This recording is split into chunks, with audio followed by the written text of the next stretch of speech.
agora eu quero saber de você, seu pet já teve tosse? A tosse canina pode ser um sintoma de algum problema de saúde do seu pet e as causas podem ser as mais diversas.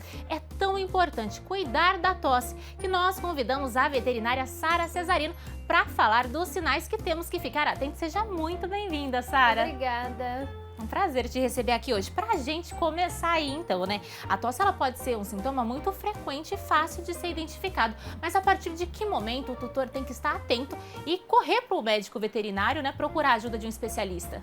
A tosse é muito frequente em cães, principalmente agora relacionado ao momento de frio, tá?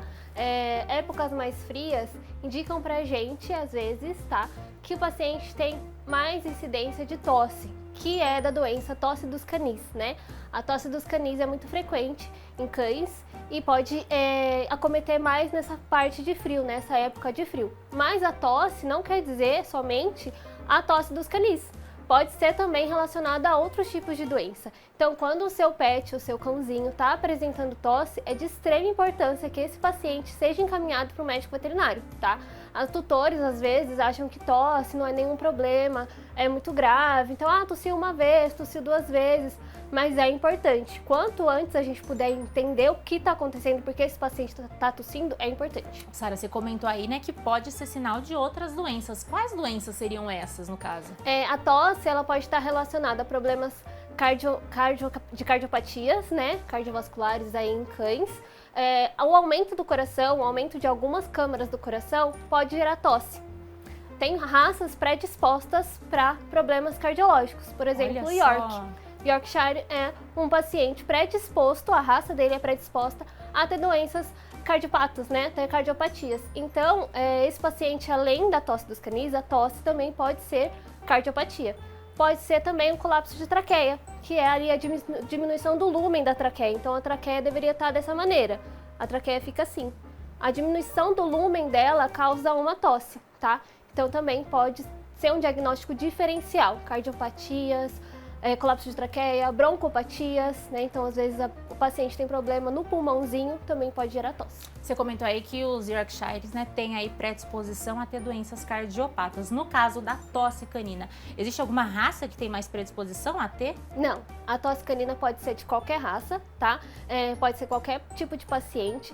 Pacientes, às vezes, que têm irmãozinhos em casa, outros cachorrinhos, ou que vão muito à creche, banho e tosa, podem ter mais predisposição de ter a tosse dos canis, porque ela é uma doença bactéria, né, via de bactéria, e ela é infecto-contagiosa. Então, se tem mais de um paciente, pode infectar outros pacientes, né, e se ela tem contato várias vezes ao dia ou uma vez na semana com outros pacientes que não é de casa, pode ter mais predisposição também. Olha só, gente, que interessante. No caso aí, então, né? Quais são os sinais de alerta que os tutores precisam ficar atentos? Você comentou que a tosse pode vir para qualquer raça, a qualquer momento, né? Qualquer época do ano. Nesse caso, então, a tosse vem acompanhada de algum outro sintoma ou não? Se vir ela só apenas, precisa já correr ao hospital ou precisa esperar que tenham outros sintomas? Pode ser que ela tenha outros sintomas ou pode ser que não, né? Eu sempre brinco com os meus tutores e os meus pacientes e eu falo que medicina não é matemática. Então eu não posso falar que 1 mais 1 é 2 e que a doença da Babi vai ser a mesma doença do João, tá? Então cada paciente é individual. Então eu sempre tenho que olhar esse paciente individualmente. Então se o seu animalzinho está apresentando tosse em casa, nunca aconteceu, não é frequente, está apresentando com muita frequência, uma vez no dia, 2 vezes no dia, esse paciente apresenta engasgo, corre para o médico veterinário, tá? Olha só. A tosse pode vir acompanhada de corrimento nasal, pode vir acompanhada de corrimento nasal, pode vir acompanhada de cansaço, pode vir acompanhada até de vômito. Por conta da tosse em si, isso força o paciente e ele vomita. Mas não quer dizer que isso sempre vai acontecer. Nesses casos é porque já estariam num nível mais grave, né? Às vezes sim, às vezes não. Às vezes tem pacientes que são muito sensíveis, então no período inicial já apresentam esses sintomas. Olha só, a gente comentou aí também sobre a época do ano, agora há pouco você mencionou a questão do inverno. Eu queria saber sobre o verão, né? As temperaturas mais quentes, o ar mais seco, isso também não atrapalha? Atrapalha, só que a grande incidência da tosse dos canis, da específica doença tosse dos canis, é mais acometida no inverno. A gente tem mais casuística, né, aí no inverno. Não quer dizer que no verão não vai acontecer, tá? Mas no inverno, em tempos secos, em tempos muito frios, o vento muito forte.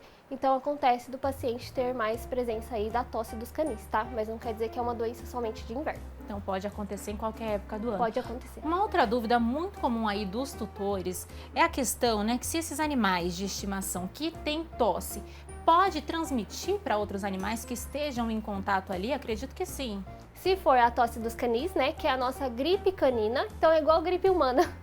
Ela pode sim passar para outros irmãozinhos de casa, né? Ou até outros pacientes da creche, do banho e tosa, né? Então é importante que esse paciente seja levado ao médico veterinário o mais rápido possível, também para evitar a transmissão, né? A transmissão para outro paciente.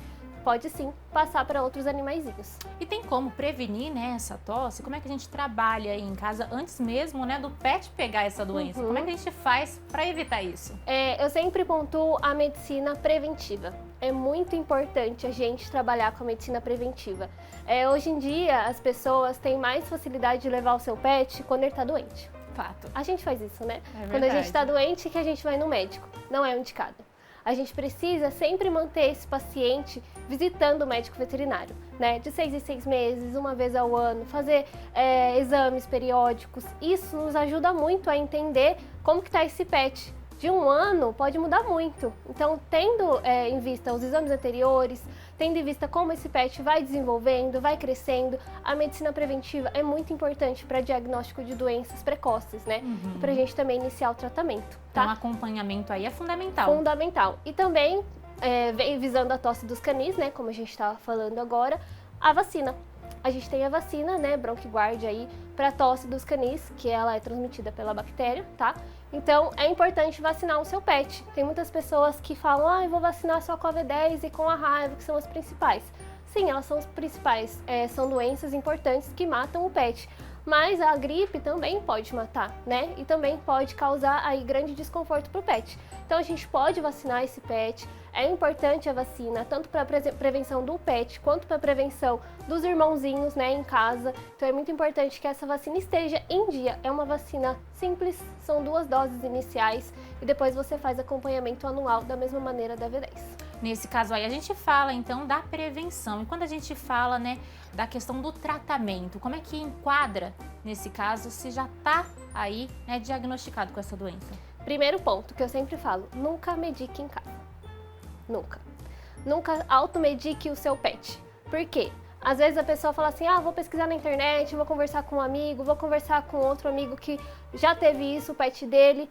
Como eu disse anteriormente, cada pet é um pet, a gente tem que tratar individualmente. E às vezes o remédio que você dá em casa prejudica o nosso tratamento. Então assim, não automedique o seu paciente. Leve ele ao médico veterinário, isso é muito importante, e a gente vai entrar com o tratamento correto. Então a gente vai fazer exames nesse paciente e a gente vai verificar qual alteração tem ali para a gente fazer o tratamento correto, no período correto que esse pet precisa. Com certeza, a orientação de um especialista é fundamental, Sim. né? Obrigada pela participação, Imagina. Sara, foi um prazer ter você aqui. Obrigada a vocês pelo convite, estou à disposição.